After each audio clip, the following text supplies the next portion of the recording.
And welcome back to the Sideline Chat podcast for part number 2 of this week's podcast episodes with Super League wrap up from round 21 and looking ahead for round 22. Now, as per usual, I believe there isn't any team news out, which is standard for us on a Wednesday afternoon, or especially or Wednesday after Wednesday afternoon recording this episode, but we've acclimatized to it and it's what we're used to seeing.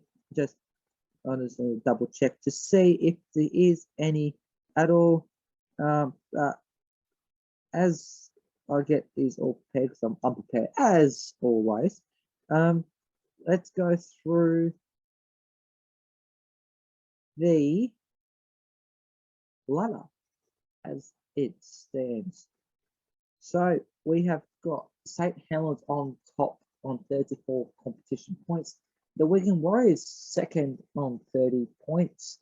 Huddersfield Giants in third on 27 points. 1 point ahead of Catland Dragons in fourth on 26. Castleford Tigers in fifth on 22. Salford in sixth on 20 points. Hull FC also on 20 points. Seventh, it just comes down to for and against. The Leeds Rhinos in eighth on 19 points. Hull KR ninth on 18 points. Warrington 10th on 14 points. Wakefield on 12 points in 11th. And Toulouse and Olympique 12th on the ladder with 10 points in their bank. So, who knows what's going to happen? I mean, if Toulouse and Wakefield get wins, Warrington could potentially slide down the ladder. Although with the for and against, that could be the only thing that holds them above from getting relegated. Imagine if Warrington got relegated. Wow, that would be a massive surprise. But I'll still think it'll come down between Wakefield and Toulouse. And I think Wakefield will still get relegated, unfortunately. But that's the point of the Super League. You get relegated, and then the winner of the £1 million game comes up into the Super League the following season.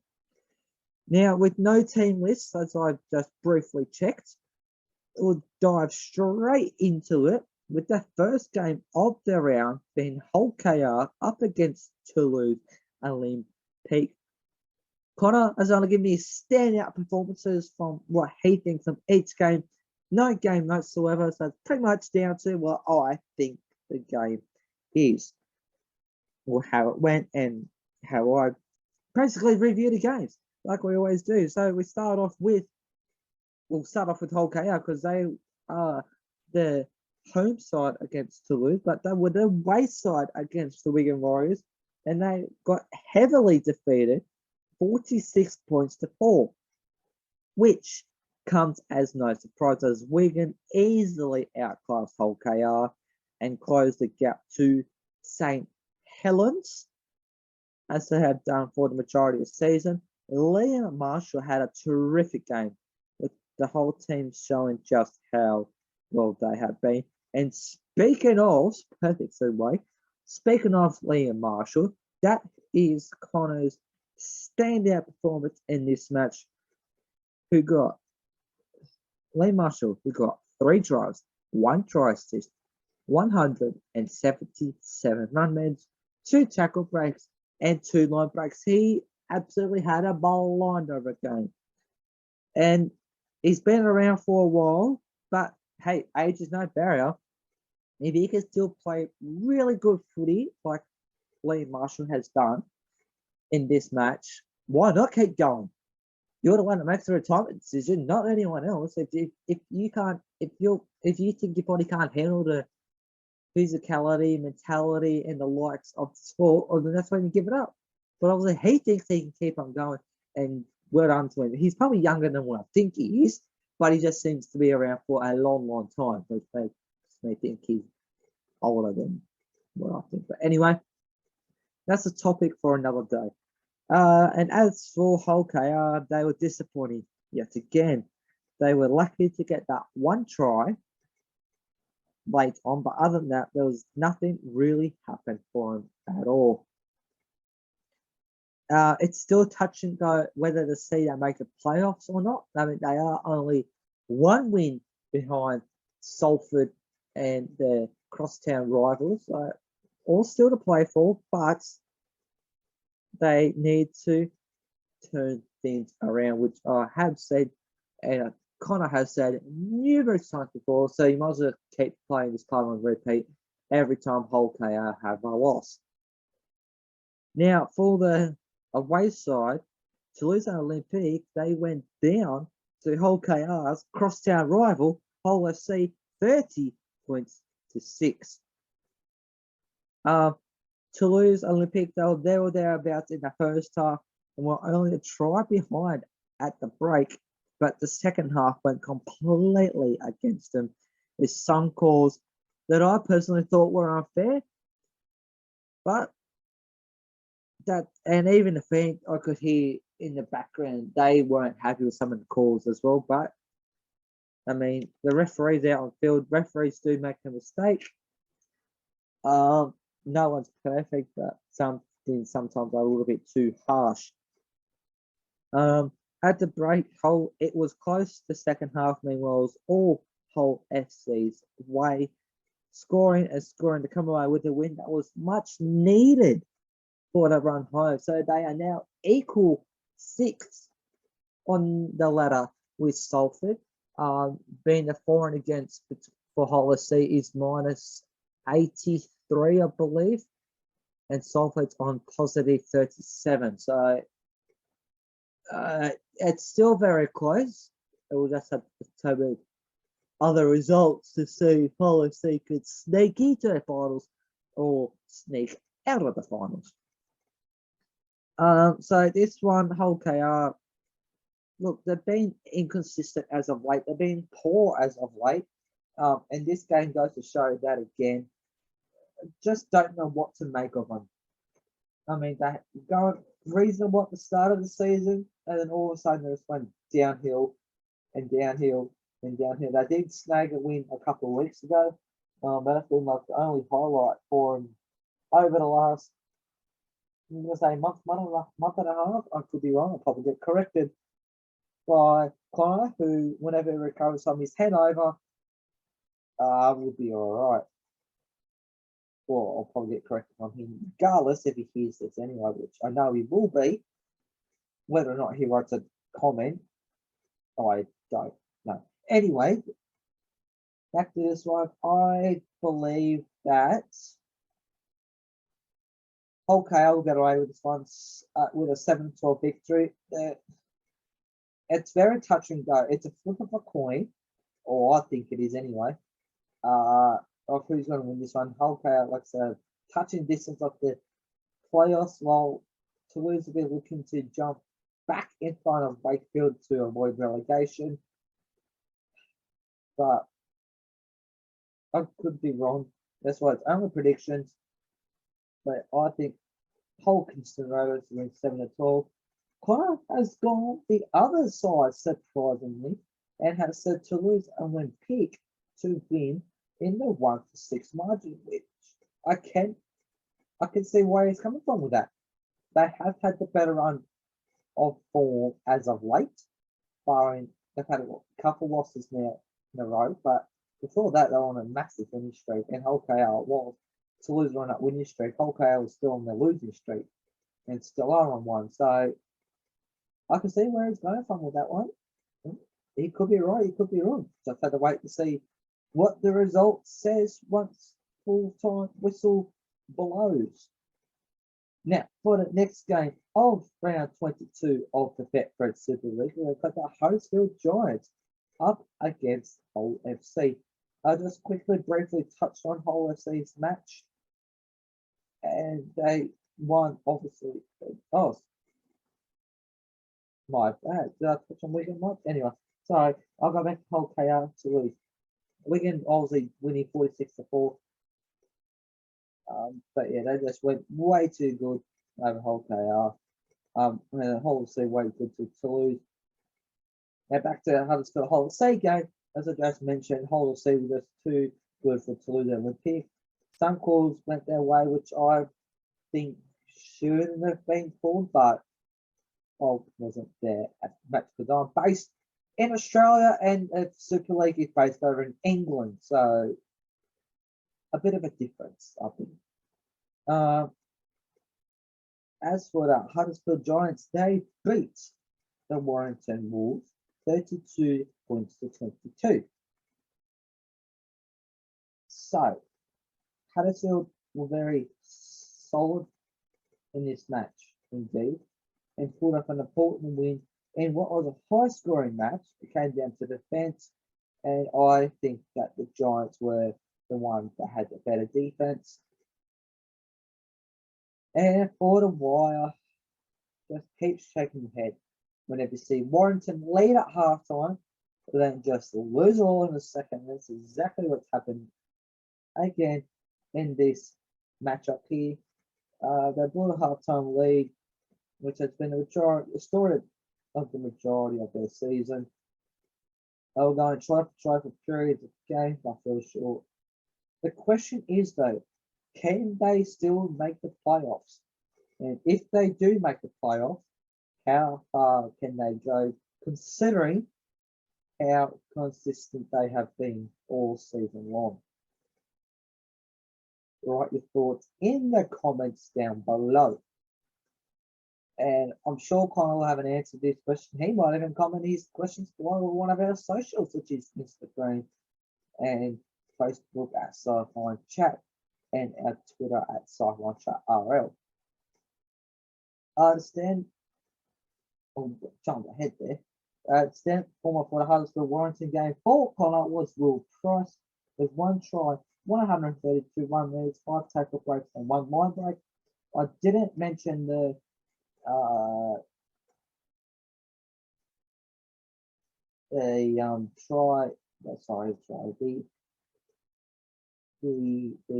man of the match, having a mind blank there, man of the match for the Toulouse Whole of C match. It doesn't matter because Whole of C played when you sign it out, but the standout player for the Toulouse Whole of C match was Kane Evans with 136 run meters, 4 tackle breaks, and 4 offloads. Now, back to this game, which I'm all over the place, I apologise for. Huddersfield Whole FC. Whole FC, like I say, equal on points with Salford, and they've been really hot this year. Huddersfield are there and thereabouts to sit near third, only a point clear of Caplan's and 3 points behind Wigan. So they could still potentially overcome Wigan, but Wigan will have to lose, whilst Huddersfield will have to win matches for that to happen. And the rate that both sides have been playing, it's hard to tell. Huddersfield, I think, have been the quiet achievers this season. They just something about them that gives me a sneaky suspicion that they could go a fair way into the playoffs. And I don't know what, but it's been pretty much consistent. They've had 15 wins and 6 losses. So that's a pretty solid effort. Yeah, it's something. No, sorry, I read that incorrectly. I was basing off Wigan. They've had 13 wins, 7 losses, and 1 draw. My apologies there for you Huddersfield Giants fans. Connor says Huddersfield to win 13 plus for this one indeed. I have gone with, who did I go with? I did go on with Huddersfield Giants as well, just purely to help on the ladder. I did go with Huddersfield 7 points to 12. It should be an easy victory for him. OKR will try, but Huddersfield just be too good for him in the end. Now we're up to the third game of the weekend, and that is between the Wigan Warriors versus the Warrington Wolves. Now, as I mentioned, Wigan beat Hull KR 46-4 in what was an absolute belter of a performance from the entire Wigan squad. Dry field, I thought, was very, very quiet indeed. I didn't have any years get mentioned once. My veteran French managed to score 1 try, and that took him up to his 22nd try this season. Unbelievable. With that 7 try haul a few weeks ago, definitely would have helped that tally climb up very, very quickly. And Warrington, like I said, halftime lead and blew it. Again, blew it, which in a way doesn't surprise me, but just need to work on finishing off games and being there in the second half of matches. And coming against a Wigan side who's only 4 behind St. Helens, I don't think it's going to be an easy win for Warrington, if not a win at all. But this should be a fairly easy result. Both Connor and I have gone Wigan 13 plus. There is no doubt that Wigan should win this one, but upsets do happen.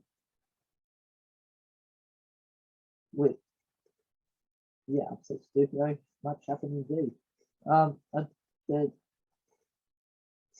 They're out for. Bear with me. Yes, the Huddersfield Warrington match. I was mentioning Will Price and Wigan's match was Benny Marshall. Yeah, so I was going through that there. So off to the next one, we're going to St.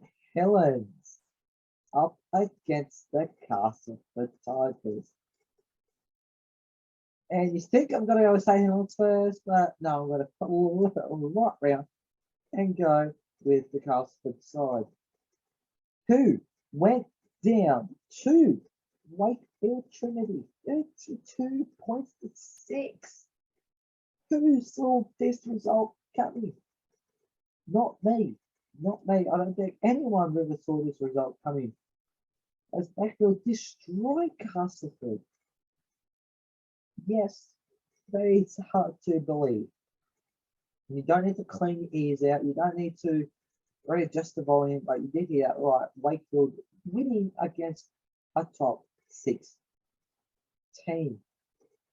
Standout player, before I do forget, if I forget, is Lewis Murphy from Wakefield Trinity with 2 tries, 3 tackle breaks, and 204 running meters. He had an absolute flying of the game, and credit to him.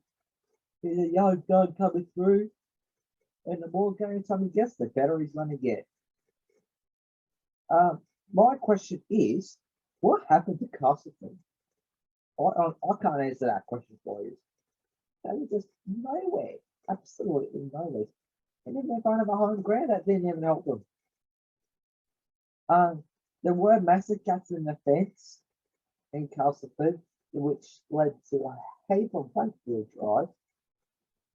And Castleford barely had any ball possession and time and attack. Generally, it's the other way around. Used to that, especially against a side like Wakefield.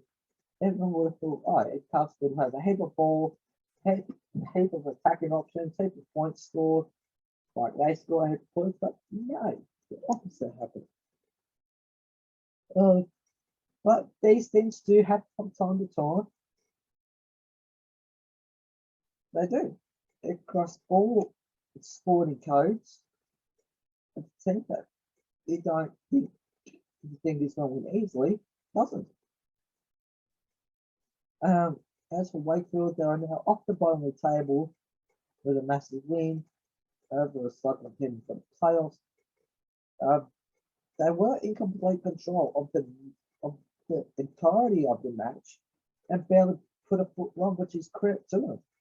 We know what Wakefield have been like all season long. They've been mostly cold, but they do have their few hot, good matches here and there. They did have a couple back to back, especially beating Warrington back to back. One in the Challenge Cup final, or not Challenge Cup final, and a Challenge Cup series, and then again in the regular fixtures back in the Super League. So they did beat a big club in back-to-back weeks, but really not much has gone right for Wakefield this season, but this one, with this, I don't think it'll be enough. No, it won't be enough for Wakefield to make the playoffs, but they could still maybe beat Warrington and maybe even hold KR. Leeds Rhinos. I reckon Leeds Rhinos will be a bit of a stretch for Wakefield, but a good climb as high as 9th or 10th. Will drop as low as last and get relegated. What has happened? Let's see what happens and what their run home is like for Wakefield, which I think is a pretty hard run home. So that's Wakefield winning against Castleford, 32 points to 6. Now, I'm going to say this would be an upset. Salford beating St. Helens, 44 points to 12. Who would have thought that was going to happen? I believe I did tip Salford to win 7 to 12 last week. But I thought, oh, that's the rate Salford fourth and go, oh yeah, just so it in there, but I was expecting to get it wrong. But no, they actually got it right. Well, got the right team, but they're on margin. This is the man in the match full kind of was from Salford of Tim Laffo with 193 run meters, 3 try assists, 7 tackle breaks, 3 line breaks, and 3 offloads. He pretty much did everything. Goal was converted, and I want to jump there pretty much. You're going to have to thrill of the game, Tim Laffo. What a result for the Red Devils.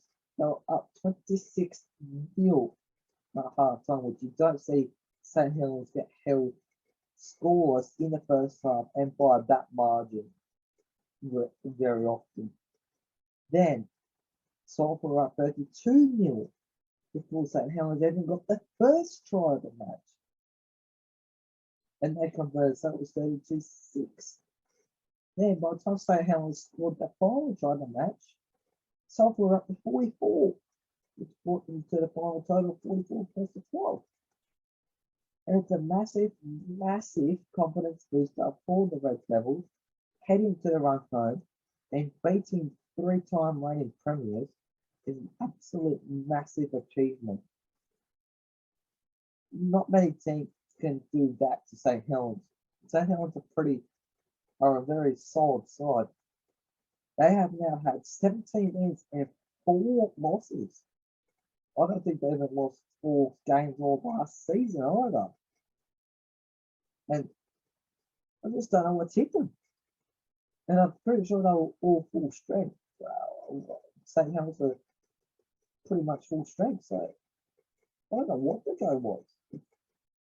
I went into this game thinking, it's Salford, they're just at the edge of the playoffs. This should be an easy game for us. They'll probably go into it nice and crazy. But then the complete opposite happened. Salford come out and played like they're dependent on it, really. Now back to St. Helens, what the heck had happened to them? It's not like it at all. And they are starting, I think, because they haven't had as many wins over the last few weeks, starting to slowly fall back to the chasing pack. I was expecting a close myself. I was expecting a close game, especially how Saints usually play. But my word, it was a complete opposite, which it was. I am still shocked that St. Helens managed to get 12 and Salford managed to put that many points on them. I'm lost the words. Honestly, I don't know what to say. Now back to this matchup between St. Helens and the Castleford Tigers. Connor has gone with St. Helens to win this one 1-6. I have gone the other side of the fence and said Castleford to win 1-6. Both teams have been looking to bounce back from their heavy defeats. especially more St. Helens, although there is still more points, they still a heavy defeat. But Saints will more than likely could get the win, being a home ground that. But you never know the Castleford. They could sneak a cheeky win here, which could do their confidence a massive uphill shift, but massive booster as well.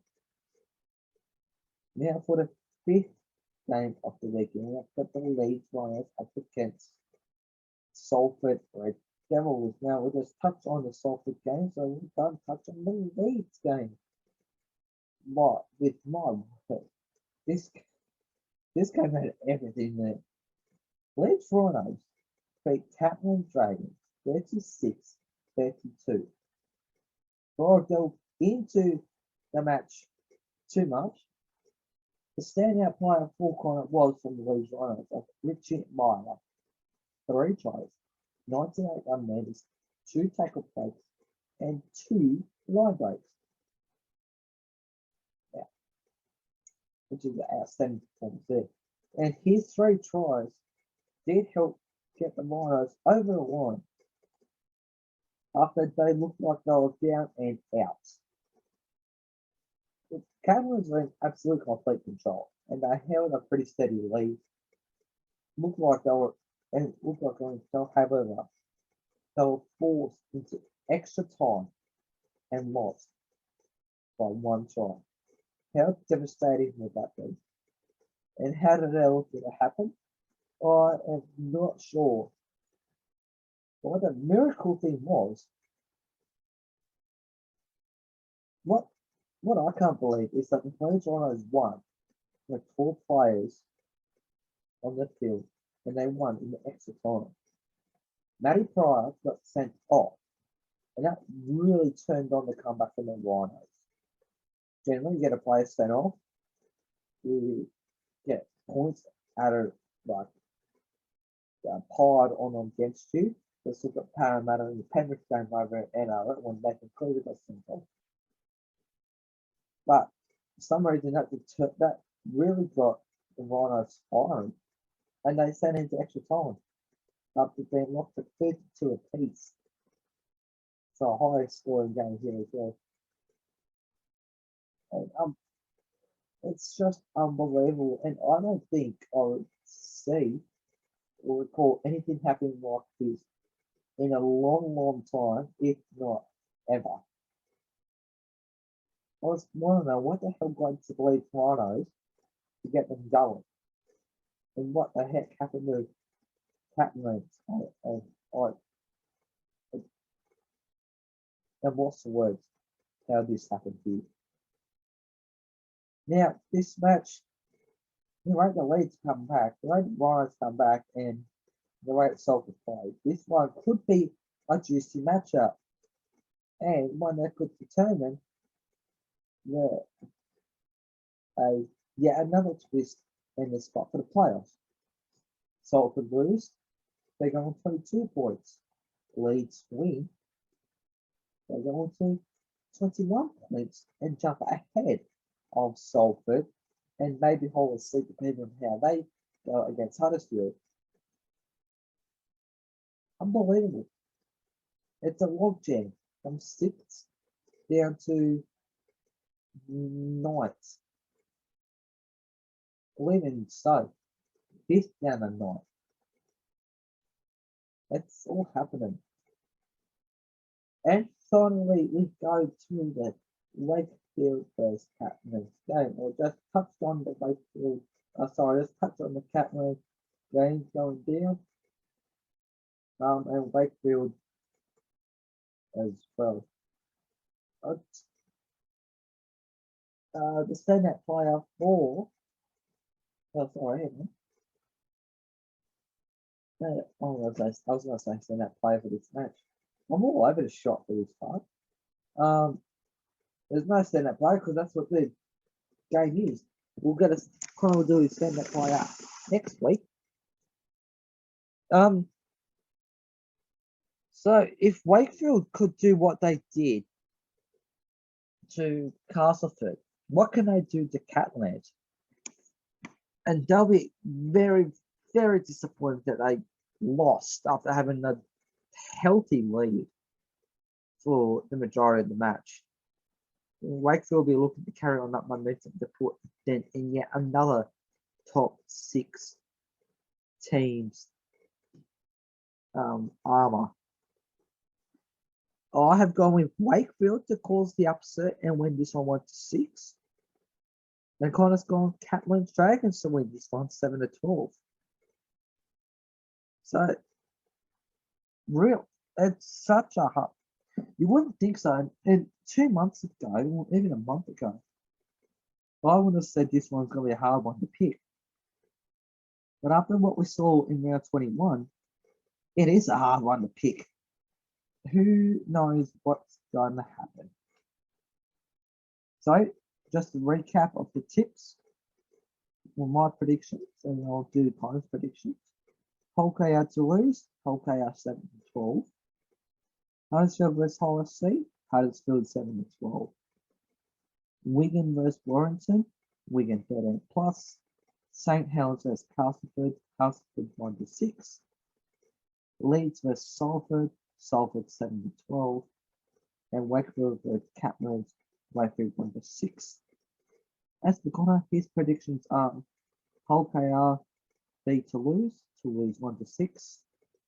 Huddersfield vs Hull FC, Huddersfield 13+. Wigan vs Warrington, Wigan 13+. St Helens vs Castleford, St Helens 1-6. Leeds vs Salford, Leeds 7-12. And Wakefield vs Catalans, Catalans 7-12. So that's the predictions for round 22. I'll just quickly go back through and do the standout players for each game last week in case I missed any. Wigan standout Wigan Hull KR match was Liam Marshall. Toulouse Hull FC was Kane Evans. Castleford Wakefield was for Lewis Murphy. Huddersfield Warrington was Will Price. Catalans Leeds was Richie Myler. And Salford was Tim Westline. They were all kind of standout players because I generally don't do it. So that's all round 22 wrapped. Looking ahead to the games that you get to see on Sky Sports is the Wigan Warriors versus Warrington Wolves match and the Hull KR versus Toulouse match. And we also got BBC Channel 4 airing a match this weekend, which is St Helens versus Castleford Tigers. That'll be an absolute cracker of a match there. And let's quickly have a look ahead. Round 23. We'll touch more on next week, but there's a bit of a preview. You got the Wolves up against Toulouse. That's on Sky Sports on the 11th of August. Then you've got Castleford and Catlands. Hull KR versus the Rhinos also on Sky Sports. Salford versus Huddersfield on Channel 4. Hull FC versus St Helens, and Trinity versus Wigan. Round 20. That was round 23. Round 24. Look ahead. We have got on Sky Sports Huddersfield versus Tigers. Also on Sky Sports the following day, we got Hull FC versus Trinity Wakefield. Then we got Leeds versus Warrington, Saints versus Hull KR, Warriors versus Toulouse, and Catalans versus Salford, who then have a short turnaround and play on the 25th of August. It's the Thursday after the last game on the 20th, and the Saturday. They come up against Hull FC. And then the French derby of Toulouse Catalans, followed by Wakefield and Hull KR. The Rhinos up against Huddersfield. The Wolves up against Castleford. Wigan up against Saints. And that will be a blockbuster match right there on the 26th of August. That is one that would be very, very entertaining to see. And could maybe decide who's going to wrap up the how the top of the leaderboard shapes up. Following on from that match is Hull FC Toulouse. And we've got a Monday fixture on the 29th of the Huddersfield Giants up against Wolves. And 3 Monday fixtures. I think 4, 5. Yeah, we've got, I think, 5.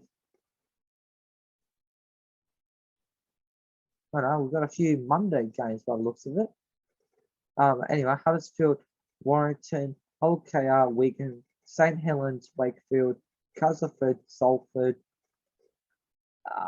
Catlands, Rhinos, Huddersfield, Trinity, LFC, OKR in round 27.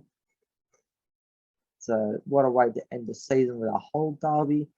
The Rhinos, Castleford, Salford up against Warrington, Saints up against Toulouse, and the final fixture of this regular season is the Wigan Warriors up against the Catman Dragons, which that's when the Leaders Shield could wrap up.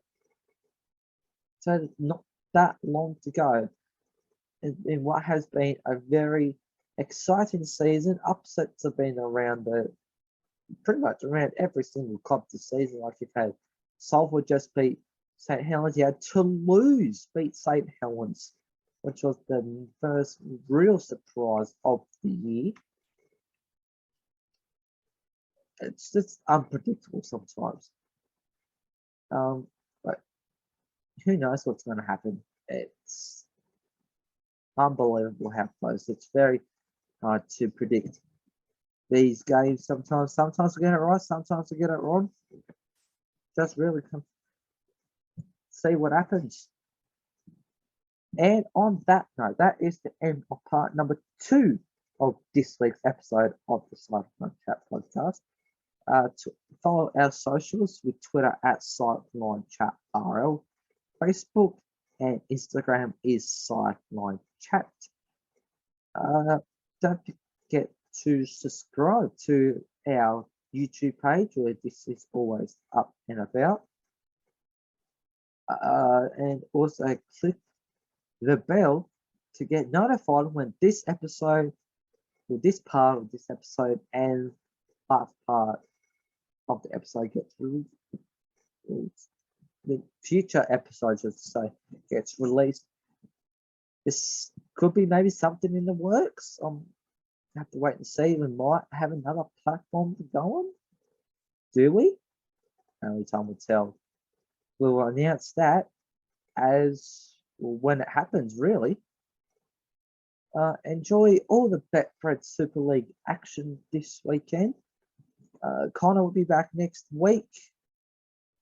Hopefully he's back next week, so he might put me back on track a little bit further. He might be fully recovered from his hangover after the Bulldogs beat Newcastle, which you hear all about in part number 1 of this episode. Enjoy the action this weekend, and we'll catch you next week.